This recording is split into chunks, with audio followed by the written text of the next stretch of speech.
예, 하나님의 말씀은 요한복음 21장 15절에서 22절까지 말씀 교독하도록 하겠습니다. 요한복음 21장 15절에서 22절까지. 저희가 조반 먹은 후에 예수께서 시몬 베드로에게 이르시되 요한의 아들 시몬아, 네가 이 사람들보다 나를 더 사랑하느냐 하시니 가로되 주여 그러하오이다. 내가 주를 사랑하는 줄 주께서 아시나이다. 가라사대 내 양을 먹이라 하시고 또 두 번째 가라사대 요한의 아들 시몬아, 내가 나를 사랑하느냐 하시니 가로되 주여 그러하오이다. 내가 주를 사랑하는 줄 주께서 아시나이다. 가라사대 내 양을 치라 하시고 세 번째 가라사대 요한의 아들 시몬아, 네가 나를 사랑하느냐 하시니 주께서 세 번째 네가 나를 사랑하느냐 하심으로 베드로가 근심하여 가로되 주여 모든 것을 아시오매 내가 주를 사랑하는 줄을 주께서 아시나이다. 예수께서 가라사대 내 양을 먹이라. 내가 진실로 내게 이르노니 젊은 것은 내가 스스로 띠띠고 원하는 곳으로 다녔거니와 늙어서는 내 팔을 벌리니 남이 내게 띠띠우고 원치 아니한 곳으로 가려니라. 이 말씀을 하시면 베드로가 어떠한 죽음으로 하나님께 영광을 돌릴 것을 가리키시니라. 이 말씀을 하시고 베드로에게 이르시되 나를 따르라 하시니 베드로가 돌이켜 예수의 상하시는 그 제자가 따르는 것을 보니 그는 만천석에서 예수의 품에 의지하여 주여 주를 빼는 자가 누구오니까 던져라. 이에 베드로가 그를 보고 예수께 여짜오되 주여 이 사람은 어떻게 되겠사옵나이까. 예수께서 가라사대 내가 올 때까지 그를 물구하고자 할지라도 내게 무슨 상관이냐. 너는 나를 따르라 하시더라. 아멘. 사람들은 반가운 사람을 만나면서도 반갑지만 반가워지 못하는 경우가 있습니다. 자기가 간절히 찾던 물건을 찾았는데 그 물건이 때때로는 반갑지 않은 물건이 될 수도 있습니다. 예를 들어서 잃어버렸던 재산을 찾았는데 그 재산 때문에 가족끼리 서로가 싸움이 돼서 가족의 파탄을 일으키면은 또 그 재물은 그렇게 반가운 재물은 아닙니다. 한 예를 보면은 사사기 17장에 나옵니다. 미가의 어머니가 은 1100개를 잃어버렸습니다. 그 당시에 은 1100개라면은 굉장히 큰 재산으로 생각이 됩니다. 1100개를 잃어버렸습니다. 온 집안을 다 뒤졌죠. 찾지를 못했습니다. 그러다 보니까 그 마을에 소문을 다녔습니다. 네, 은을 훔쳐간 사람은 찾기만 하면은 이제 어떻게 하겠다. 그러다가 찾지를 못하니까 이제 하나님의 이름을 인자해서 이제 하나님의 저주가 임할 것이다. 근데 은을 찾았습니다. 도둑이 누구였습니까? 자신의 아들이었습니다. 재물은 찾았지만은 온 동네에 난리를 치고 그 잃어버린 재물을 찾다 보니까 실제 도둑은 자기 아들이었습니다. 뭔가 좀 당황스럽지 않아요? 반가우면서도 반갑지 못하는 이 경우가 그런 경우입니다. 오래전에 보았던 향수라는 영화인데 영어 제목이 뭔지는 찾다가 못 찾았어요. 그 줄거리는 이겁니다. 2차 대전 때 파리에서 남자의 대위인 군인 장교가 거기서 아주 아름다운 한 아가씨를 만나서 사랑을 속삭입니다. 그래서 서로 아름다운 사랑을 속삭이다가 남자가 전쟁터로 이제 떠납니다. 그리고 여자에게 결혼을 약속하고 내가 살아서 돌아오면 당신과 꼭 결혼을 하겠습니다. 그리고 나서 헤어집니다. 남자는 전쟁터에, 여자는 이제 가정에 남아서 남자를 기다리고 있습니다. 그러나 얼마 지나지 않아서 여자가 신문을 보니까 전사자의 명단에 그 남자의 이름이 거기에 나와 있었습니다. 그래서 이 여자가 얼마나 슬픈지 그 사랑하는 사람이 이제 죽었다는 소식에 너무 슬펐습니다. 그러나 현실은 자기가 먹고 살아야 됐습니다. 그 다음에 가족을 부양하게 되었습니다. 그래서 직장을 찾았지만 직장을 찾지를 못했습니다. 결국에는 그가 몸을 파는 여인으로 바뀝니다. 그래서 군인 지나가는 사람들을 이제 불러서 자기 몸을 팔아서 돈을 벌어서 자기가 생활을 하고 그 다음에 가족을 부양하게 됩니다. 그러다가 어느 날 사랑하던 그 남자가 살아서 돌아와서 그 여자를 발견합니다. 둘이서 그 만나는 그 순간이 얼마나 그 반갑게 서로가 만났는지. 그렇게 반갑게 만나지만 여자는 반가울 수 없는 입장이었습니다. 그래서 거의 강제적으로 남자가 당신과 나하고 이제 결혼을 해야 됩니다. 그리고 남자의 가정으로, 집으로 그 여자를 데리고 갑니다. 근데 이 여자가 남자를 쫓아서 그 남자의 가정으로 갔는데 그 남자의 모든 가족들이 그렇게 반가워합니다. 너무도 사랑스럽게 그를 대하고 그 다음에 그날 저녁에 아주 융성한 대접을 받습니다. 그러나 그러면 그럴수록 이 여자는 반가울 수가 없고 더 죄책감에 그 가족을 가까이 할 수 없는 입장이었습니다. 파티가 다 끝나고 여인이 각 방으로 자기 위해서 남자와 헤어질 때 남자가 그 나이 하고서 웃으면서 인사를 합니다. 그때 이 아가씨가 인사를 할 때에 자기는 굿바이 하고 인사를 합니다. 그리고 다음날 새벽 여인은 그 집을 떠나서 숨어버립니다. 이게 영화의 줄거리입니다. 참 제가 인상 깊게 감격하면서 감동 있는 영화였습니다. 바로 이겁니다. 반가웠지만 반가울 수 없는 입장.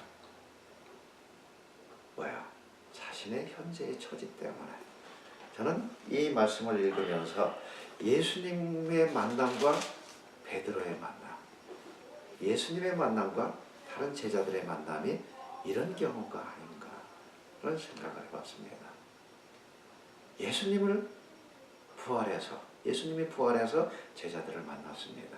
모든 제자들이 반가워해야 하잖아요. 근데 지금 현재 여기에서는 반가워할 수 없는 지금 입장이라는 것. 그리고 예수님이 잡히시던 그 날서부터 제자들의 그 행적을 한번 생각해 보는 것은 좋은 생각이라고 저는 생각을 합니다.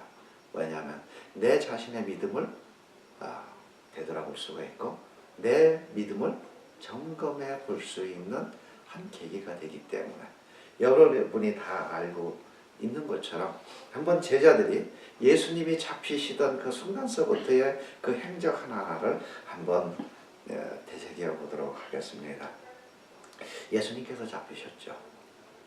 그 순간에 베드로가 한 일은 검을 빼서 제사장의 종인 말구의 귀를 뺐습니다. 그러면 베드로의 그 행실은 뭐였을까요? 그 행동은 나의 힘으로 나의 능력으로 예수님을 보호할 수 있다는 어떤 자만심이 있었을 겁니다. 그러나 베드로의 그 행동에 따라서 바로 예수님께서 말씀하십니다. 베드로에게 검을 집에 꽂으라. 아버지께서 주신 잔을 내가 마시지 아니하겠느냐. 그리고 하시는 말씀이 검으로 흥한 자는 검으로 망합니다. 오히려 베드로의 행동을 칭찬이 아니라 책망으로 바뀌셨습니다. 그러니까 베드로가 예수님을 보호하고자 했던 자신의 행동은 잘못됐다. 바로 예수님께서는 자신이 가야 될 길을 가야 된다 하면서 베드로를 책망하셨습니다. 그리고 예수님께서 잡히셔서 그 제사장인 안나스의 집으로 갑니다. 이제 예수님을 끌고 거기 가는데 뒤따라갔던 두 제자가 있었죠. 요한과 베드로입니다. 그리고 그 안나스의 뜰 안까지 들어가서 요한과 베드로가 그 안뜰까지 들어갑니다. 불을 쬐다가 베드로는 3번을 예수님을 부인을 하게 됩니다. 그리고 예수님께서 십자가에 달리시던 그 장소에 누가 왔었나요? 제자들 중에서는 성경 기록에 누가 왔었나요? 성경의 기록은 요한 한 사람입니다. 요한 한 사람. 그래서 성경에 요한복음 19장에는 이렇게 기록이 됩니다. 예수님의 모친과 이모 글로바의 아내 마리아와 다른 마리아와 또한 요한이 그곳에 있어 예수님의 어머니의 남은 삶을 어머니로 모시라는 부탁을 받습니다. 그리고 나서 요한은 예수님의 어머니를 그때서부터 자기 집에 모시고 자신의 어머니로 모시게 된다라고서 이야기를 합니다. 그러면 예수님이 부활하신 후에 그 제자들의 행적은 어땠을까요? 자, 몇 명의 여인들이 새벽에 예수님의 무덤을 갔다가 예수님이 부활하는 모습을 봤습니다. 그래서 다락방에 두렵고 무섭고 공포에 떨었던 그 제자들에게 찾아가서 이야기를 했더니 베드로와 요한이 달려갑니다. 그때 누가 먼저 달려갔어요? 무덤까지? 베드로와 요한 중에서 누가 먼저 달려갔나요? 요한이 먼저 달려갔습니다. 그래서 저는 그 성경의 기록을 보면서 베드로보다는 요한이 젊었었구나. 더 젊었었구나. 그래서 다름질을 더 빨리 할 수 있었구나. 그러나 성경의 기록에는 요한은 무덤이 열려있지만 무덤 속에 들어가지는 않았습니다. 그러나 베드로는 달리자마자 무덤 속으로 바로 들어갑니다. 그것이 요한과 베드로의 행적입니다. 그리고 다락방에 모여있던 그들에게 예수님께서 이제 부활한 모습으로 찾아오십니다. 말씀하시기를 너에게 평강이 있을지어다. 너에게 평강이 있을지어다. 뭐야? 그들이 두렵고 공포에 질려 있었기 때문에 이제 앞으로의 자신들이 어떤 삶으로 살아갈 건가 이런 걱정 속에서 있던 그들에게 이제 평강이 있을지어다 라고 이야기를 합니다. 자, 그리고 나서 예수님께서 40일 동안에 부활하신 모습으로 이 땅에 계셨지만 그 후에 얼마 동안인지는 모르지만 제자들에게 나타나지 않으셨어요. 제자들에게 나타나지 않으셨어요. 그러다 보니까 이 제자들이 우리가 이제 앞으로 어떻게 살아야 되지? 무엇을 하면 살아야 되지? 이런 생각을 그들이 하고 있었습니다. 이러다 보니까 예수님은 부활하신 모습으로 다시 자신들에게 나타나시지 않지.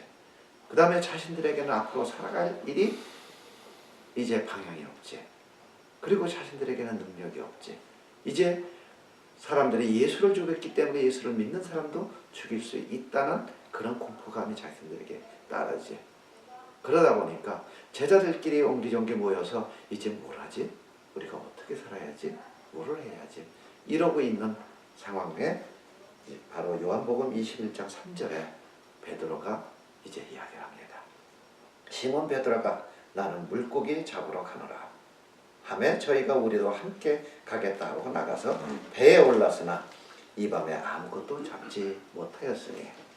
자, 이제는 베드로가 예수님의 부활하신 모습이 다시 자신들에게 나타나지 않고 자신이 할 일이 무엇인가 그 목적을 방향을 잡지 못하고 보니까 이제 옛날에 직업으로 다시 돌아가야지. 지금까지 예수님을 따랐던 3년 동안의 모든 삶이 헛되구나라고 생각할 수도 있었어요. 그리고 나서 고기 잡으러 가야지. 그러고 나니까 이제 제자들도 같이 우리도 가자. 그리고 그들이 이제 갈릴리 바다에 가서 밤새도록 고기를 잡은 겁니다. 그래서 지금 읽은 이 말씀에 지금 그 광경이 바로 그 광경입니다. 그래서 지금 이 때에 예수님께서 이들을 만나 주셨습니다. 그리고 나서 그들이 밤새도록 이 고기를 잡지 못하자 예수님께서 뭐라고 해요? 오른편에 그물을 던지라. 그래서 고기를 잡았어요. 근데 이것이 평소에 잡던 양보다도 엄청난 많은 양으로 잡히게 됐어요. 먼저 예수님을 알아본 사람은 요한이었습니다. 다른 제자들은 예수님을 알아보지 못했어요. 근데 요한이 예수님을 먼저 알아봅니다. 주시라. 베드로가 얼마나 반가웠는지 벗었던 겉옷을 걸치고 그냥 바다에 들어갑니다. 그래서 성경의 기록 보면요, 배가 있고 고기만 잡는 배가 있고요, 작은 배가 있었어요. 그래서 이 큰 배는 이게 땅으로 올 수 없기 때문에 거기 나올 때는 작은 배를 타고서 나왔어요. 근데 베드로는 작은 배가 필요 없었습니다. 그냥 큰 배에서 바로 내려서 예수님께 달려갑니다. 그리고 성경의 기록에는 다른 제자들은 작은 배를 타고 예수님께서 왔다 그렇게 이야기를 하고 있습니다. 자, 그러면은 아까 영화 얘기, 그 다음에 사사 시대의 미가의 어머니의 이야기를 했습니다. 자, 막상 베드로와 제자가 예수님 앞에 왔습니다. 어떤 마음일까요? 반가웠지만 반갑지 않은 상황입니다. 왜요? 자신들이 이전에 행했던, 예수님이 잡히시던 그 밤서부터 자신들이 행했던 그 행적들이 자기들이 생각이 나지 않을까요? 그 생각들이 하나씩 그들이 이제 생각이 나기 시작을 합니다. 그래서 요한복음 21장 12절에 예수님께서 너희들이 와서 아침을 먹을래? 하고서 이야기를 하니 제자들이 주신 줄 아는 거로 당신이 누구냐? 감히 묻는 자가 없더라. 감히 이제 당신이 누구십니까? 이야기할 수가 없습니다. 그래서 이 제자들의 자신들이 며칠 동안에 그 행적 때문에 자신들이 어떻게 예수님을 반갑게 만나고 어떻게 자신들의 행위들을 변명을 해야 될까? 아마 그들이 마음속에 굉장히 걱정이 많았을 것 같습니다. 요즘 오바마 대통령이 자주 이야기하는 얘기 무슨 말인가 아십니까? 쿠바와 관계를 회복했습니다. 그리고 나서 오바마가 자주 이야기하는 얘기는 우리가 과거의 포로가 되지 맙시다. 이제는 과거에 묶여서 우리가 앞날을 망치지 맙시다. 바로 이렇게 자주 이야기를 하고 있습니다. 우리 사람들도 때때로는 과거에 묶여서 현재를 괴로워하는 사람들이 많이 있습니다. 과거는 과거입니다. 과거에 잘못된 것은 현실에 내가 고치면 됩니다. 새로워지면 됩니다. 과거에 대한 내가 잘못된 일, 내가 현실에 그것을 되돌아오면서 나는 그것을 하나하나 방향을 돌리고 나는 바른 길로 돌아서면 됩니다. 자, 지금 여기에 예수님 앞에 섰던 이 제자들, 베드로, 이들이 아마 그 머릿속에는 여러 가지 감회가 돌 겁니다.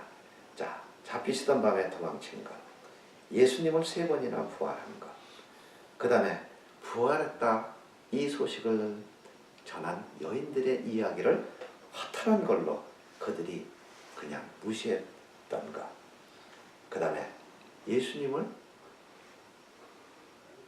부활한 모습으로 만났던 이 제자들이 그 예수님의 말씀, 갈릴리에 가서 너희들이 나를 기다리라. 그러면 너희들이 나를 만나리라. 이것을 그들이 생각 안 하고 이제 옛날의 직업으로 다시 돌아간 것. 이런 것 하나하나. 그 다음에 아마 베드로는 이 이야기도 했을 거예요. 예수님께서 이제 십자가에 죽어서 이제 성경대로 나는 그 길로 가야 된다. 했더니 베드로가 뭐라고 고백을 합니까? 주여, 내가 주와 함께 오게도 죽는데도 가기를 준비하였나이다. 그가 그렇게 자신 있게 이야기했던 이 이야기도 아마 후회하지 않았을까라는 생각도 했습니다. 자, 아침을 먹는 시간, 그 식사 시간 얼마나 걸렸을까요? 성경에 기록하나 서로가 아무 말을 안 했습니다. 침묵이 흘렀습니다. 서로가 지금 아침을 제자들도 예수님도 지금 식사를 하고 계십니다. 그 순간은 침묵이었습니다. 때때는 침묵이 공포로 다가옵니다. 무엇인가 말씀을 해주시면 좋겠는데 식사하도록 내버려 두고 있습니다. 우리가 그럴 때 많잖아요. 뭔가 불편한 관계에서 식사를 할 적에는 음식 입으로 들어가지만 모래 씹는 것 같다. 그러니까 먹긴 먹고 있지만은 입에서 뭔가 오물거리고 있지만은 먹는 게 아니에요. 과연 이 예수님한테 내가 무슨 이야기를 할까? 무슨 변명을 해야 될까? 아마 이 제자들의 머릿속에는 오만 가지 생각이 다 들었을 거예요.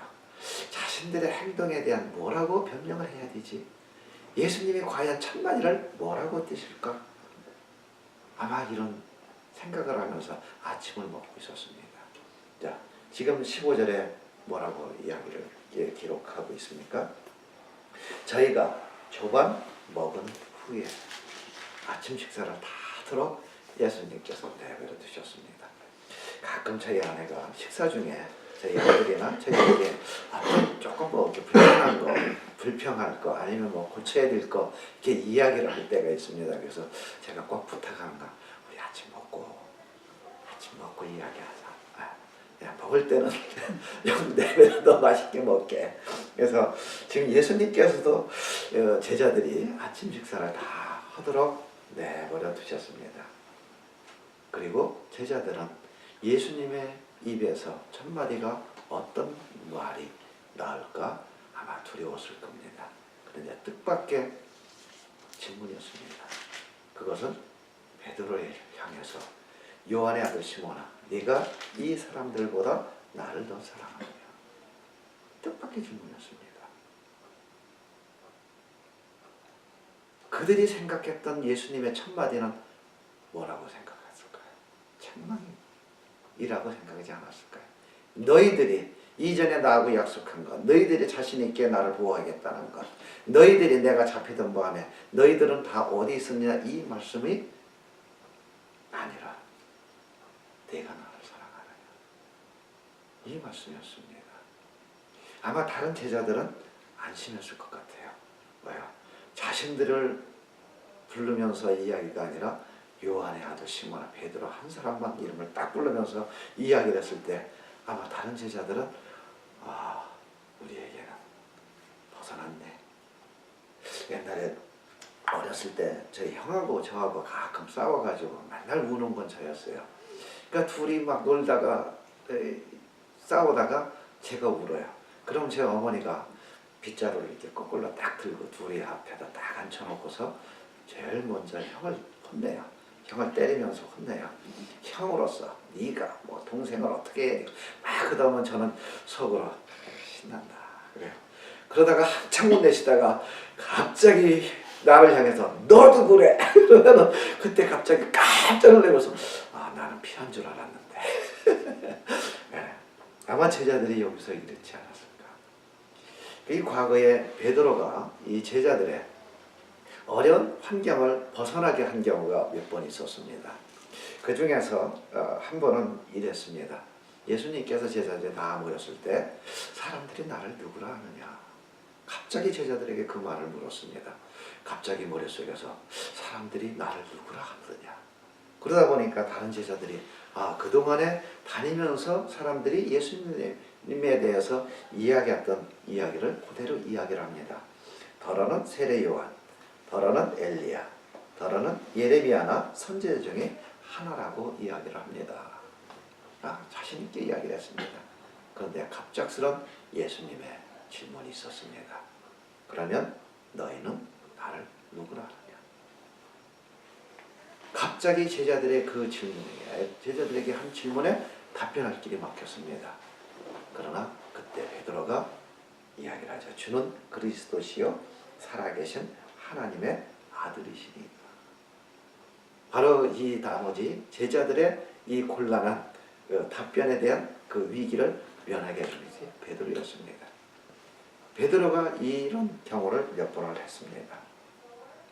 바로 지금 이 순간에 다른 제자들의 그 곤란한, 지금 예수님에 대해서 내가 어떻게 변명을 해야 되고 어떻게 대해야 되는가, 이때에 예수님은 오직 한 사람 베드로를 향해서 질문한 겁니다. 요한의 아들 시몬아, 네가 이 사람들보다 나를 더 사랑하느냐. 바로 이렇게 몇 번을 물으셨나요? 3번을 물으셨습니다. 아마 첫 번째 질문에서는 베드로가 그냥 급한 김에 변명 삼아서 빨리 대답을 했을 거예요. 우리가 반복적인 방법은 뭔가 강조하기 위한 언어적인 표현법입니다. 네가 날 사랑해? 네가 날 사랑해? 네가 날 사랑해. 그렇기 때문에 예수님께서도 말씀을, 복음을 전하실 적에도 내가 진실로 얘기하노니. 아마 더 강조하기 위해서 예수님도 그렇게 말씀하셨다고 저는 생각이 듭니다. 예. 그리고 누군가 내가한테 무슨 이야기를 할 적에 묻잖아요. 사실이야? 정말이야? 거짓말 아니지? 그때 그 상대방으로 말하는 상대방으로 해서 네가 절대로 거짓말하면 안 돼. 야, 이건 사실이야. 그것을 확인받기 위해서 우리는 언어적인 표현으로 그렇게 사용을 합니다. 예. 아마 예수님께서도 이 베드로에게 3번을 질문한 것은 네가 정말 나를 사랑하느냐. 다시 한번 네가 생각해보고 이들보다도 나를 더 사랑한다면 다시 한번 답변해봐라. 그리고 나서 이렇게 3번을 반복해서 묻습니다. 그리고 나서 예수님께서 말씀하시죠. 어린 양을 먹이라. 내 양을 치라. 내 양을 먹이라. 주님께서 3번 이야기를 하죠. 내 양을 치라. 내 양을 먹이라. 근데 여기에서 우리 한 가지 중요하게 생각하실 게 있어요. 뭐냐면 예수님께서 지금 베드로에게 물으신 것이 과거법입니까? 현재법입니까? 현재형입니다. 네가 나를 사랑했느냐? 이것은 책망입니다. 네가 나를 사랑했다면 과거에 네가 그런 행동은 네가 해서는 안 될 행동이지. 책망입니다. 그러나 예수님은 베드로와 제자들의 과거를 용서했습니다. 그렇기 때문에 내가 현재 나를 이 사람보다 사랑하느냐. 그게 우리들에게 주는 용서입니다. 바로 이 예수님의 그 질문은 최초의 인간인 아담이 범죄를 하고 숨었을 때 하나님이 질문하는 것과 똑같습니다. 하나님께서 아담에게 찾아오셨습니다. 그가 두려워서 숨었죠. 하나님께서 아담에게 질문하셨습니다. 네가 어디 있었느냐? 이게 아니잖아요. 네가 무엇을 했느냐? 이게 아니었잖아요. 네가 어디 있느냐? 그게 우리들에게 중요한 겁니다. 그래서 베드로와 제자들에게 예수님께서는 네가 나를 사랑하느냐? 그게 우리들에게 가장 중요한 겁니다. 그래서 주님께서 여러분과 저에게도 지금 묻습니다. 내가 어디 있느냐? 내가 어디 있느냐? 바로 이 제자들에게 네가 나를 사랑하느냐? 그 말씀은 네가 어디 있느냐? 그리고 지금 예수님께서 베드로야 이렇게 묻지 아니하시고 뭐라고요? 과거에 그의 이름 요한의 아들 시몬아. 그렇다면 예수님께서는 지금 뭘 제자들에게 가르쳐 주기를 원해요? 바로 전에 너희들은 무엇을 하고 있었느냐? 옛날의 직업으로 다시 돌아가지 않았느냐? 옛날의 직업인 너희들의 그 어부 고기를 잡던 그 직업으로 다시 돌아간 너는 바로 요한의 아들 시몬이고, 너의 그 과거에 내가 처음에 너를 선택할 때 내가 했던 말, 너는 이제부터 사람을 낚는 어부가 되리라. 그것이 그의 이름을 주님께서 베드로로 바꿔주신 겁니다. 그래서 지금 예수님께서는 베드로에게 묻는 것이 요한의 아들 시몬아, 이것은 네가 이전에 가지고 있었던 직업인 어부이고 이제 앞으로 내 양을 치고 내 양을 먹이고 내 양을 가르쳐야 되는 그 직업은 이제 베드로로 바뀌어서 옛날의 직업이 아니라 이제는 사람을 낚는 하나님의 사랑하는 자녀의 직분을 온전히 감당하는 모습으로 바뀌라는 거죠. 그래서 여러분과 저에게도 지금 네가 나를 사랑하느냐 묻고 계신 겁니다. 그래서 예수님께서 지금 이 베드로에게 바로 시몬에게 말씀하고 있지만은 거기에 모여있는 모든 제자들에게도 똑같이 질문하고 있는 겁니다. 똑같이 명령하고 있는 겁니다. 내가 이 세상 모든 것보다 나를 더 사랑하느냐? 내가 나를 더 사랑하느냐? 그렇다면 이제부터는 너희들의 삶은 너희들의 삶이 아니라 이제는 내가 너를 주관하는 내가 너희들의 주인이 되는 그런 삶으로 너희들이 바뀌어야 된다 라고서 말하고 있는 겁니다. 그래서 지금 여기에 지금 예수님께서 18절 우리 같이 한번 더 읽어볼까요? 18절 시작. 내가 진실로 진실로 내게 이르노니 젊어서는 내가 스스로 띠띠고 내 원수로 다닐 것으로 하였거니와 늙어서는 내 발을 벌리리니 남이 내게 띠띠우고 원치 않는 곳으로 데려가리라. 자, 제자들에게 이제 말씀하신 게 이제는 너의 생각, 너의 의지, 너의 마음대로 이제 발걸음을 내 행동을 이제 하는 것이 아니 된다. 왜? 너희가 이제 나의 제자가 되고 내가 이 세상보다 다른 사람보다 나를 사랑한다면 이제부터는 너의 삶은 이것으로 바뀔 것이다. 그리고 이렇게 살아야 된다. 그리고 이제부터는 너의 주인은 내가 돼서 내가 원하는 뜻으로 내가 원하는 마음대로 내가 명령하는 대로 너희들은 이제 순종하며 살아가야 된다. 전에 기도원을 가서 금식을 하고 이제 마지막 날 예배를 드리는데 그 목사님이 그런 말씀을 하셨습니다. 이제 우리의 금식 기도가 끝났습니다. 그러나 우리는 세상으로 다시 내려갑니다. 우리는 끝난 것이 아니라 다시 시작입니다. 맞습니다. 예수님은 이 땅에 오신 목적을 완성하셨습니다. 죄를 용서하셨고 주님께서 이 땅에 오신 목적을 다 이루셨습니다. 그러나 남아있는 제자들에게는 시작입니다. 그래서 그들은 시작을 한 겁니다. 주님께서 이제는 온 세상의 만민에게 하나님의 자녀 삼으시라는 그 명령을 그들에게 주신 것이 이 제자들에게는 그것이 시작입니다. 지난주에 우리 부활절을 우리가 기념을 했습니다. 예수님께서 다시 사셨고 우리들에게 보여주셨습니다. 부활에 대한 소망을 우리들에게 주셨습니다. 그리고 우리들에게 이제 시작을 하라는 겁니다. 바로 제자들을 만나셔서 그들에게 질문했던 것처럼 너희가 나를 사랑하느냐 이렇게 말씀하셨던 것처럼 우리들에게도 그 똑같은 질문을 하시고 너희가 나를 사랑한다면 이제부터 너희 삶은 내가 원하는 삶으로 너희들이 바뀌어야 된다. 네. 그래서 19절 볼까요? 19절에 보면 예수님께서 뭐라고 말씀하십니까? 저 마지막에요. 나를 따르라. 나를 따르라. 어딘가 가셨어요. 어디 가셨을까요? 그래서 여기서 지금 예수님은 지금 갈릴리 바다에서 제자들을 데리고서 지금 어디를 가셨어요. 그렇죠? 분명히 발걸음을 옮기셨어요. 그리고 나서 뒤를 가보니까 요한이 뒤따라오고 있는 거야.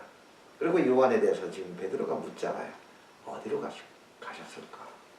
그래서 성경을 사복음서를 이때 장면을 다 한번 다시 읽어봤습니다. 그랬더니 내가 거기에서 발견한 누가복음 24장에서 거기서 발견했습니다. 누가복음 24장 우리 같이 찾아볼까요? 141페이지.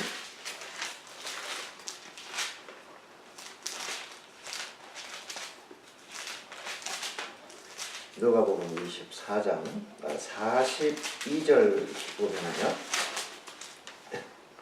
42절에 보면은 이에 구운 생선 한 토막을 들이며 받아다 그 앞에서 잡수시더라 그랬어요. 그리고 나서는 이 예수님께서 이 제자들에게 성경을 다시 깨우쳐 주십니다. 바로 엠마오로 향하던 제자들을 만나셔서 모세의 그 율법서를 다 다시 한번 설명을 하시고 그 다음에 예수님께서 이 땅에 오셔서 어떻게 사시고 어떻게 십자가에 죽으실 것을 하나씩 하나씩 풀어서 설명했던 것처럼 제자들에게 또 다시 모세의 그 성경, 모세가 기록한 성경을 하나씩 하나씩 풀어서 제자들에게 왜 내가 죽었어야 되며 내가 왜 이 땅에 왔어야 되며 내가 왜 부활해야 되는지 그걸 그들에게 하나씩 하나씩 가시면서 다 설명을 해주신 거예요. 다 설명을 해주신 거예요.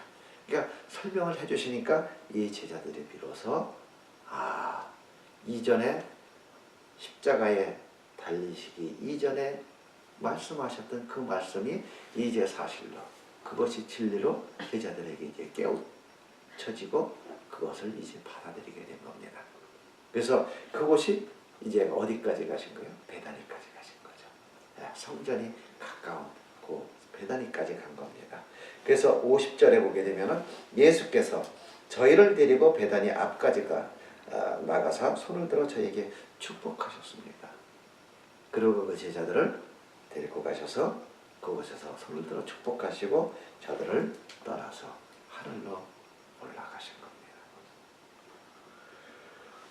예수님께서 이제 부활하시고 마지막 40일 동안 부활하신 모습으로 이 땅에 계셨습니다. 그리고 그들이 보는 앞에서 이제 그들에게 성경을 풀어서 하나씩 하나씩 다 깨닫게 하시고 그리고 나서 그들이 보는 앞에서 이제 하늘로 올라가신 겁니다. 그리고 무슨 약속을 하셨죠? 내가 다시 오리라. 내가 다시 오리라. 그리고 누가복음 제일 마지막 절 53절 함께 읽겠습니다. 시작. 늘 성전에 있어 하나님을 찬송하라. 자, 요한의 아들 시몬이 무엇으로 되돌아갔습니까? 베드로로 되돌아갔습니다. 늘 성전에 모여서 하나님의 찬양하더라. 그들이 다시 이제 예수님의 자녀로 되돌아간 겁니다. 그리고 그들이 무엇을 해야 되는가를 이제 깨닫게 된 겁니다. 그 다음에 성령이 며칠 후에 다시 오죠? 열흘 후에 오순절날 예수님께서 죽으신 50일 되는 50일째 다락방에 성령이 임하십니다. 그리고 그들은 일생을 통해서 주님을 위해서 삽니다. 우리가 코바디스라는 소설이 있죠. 코바디스, 생케비치가 쓴 소설입니다. 베드로가 로마에 갔다가 핍박에 의해서 그 같이 사역하던 그 형제들이 베드로가 죽게 생겼으니 이제 그들을 피하라고 합니다. 그래서 피하라고 해서 베드로가 로마를 떠나서 이제 도망가죠. 그때 갑자기 길에서 하늘에서 빛이 내립니다. 빛이 내립니다. 그때 베드로가 묻죠. 주여 어디로 가시나이까?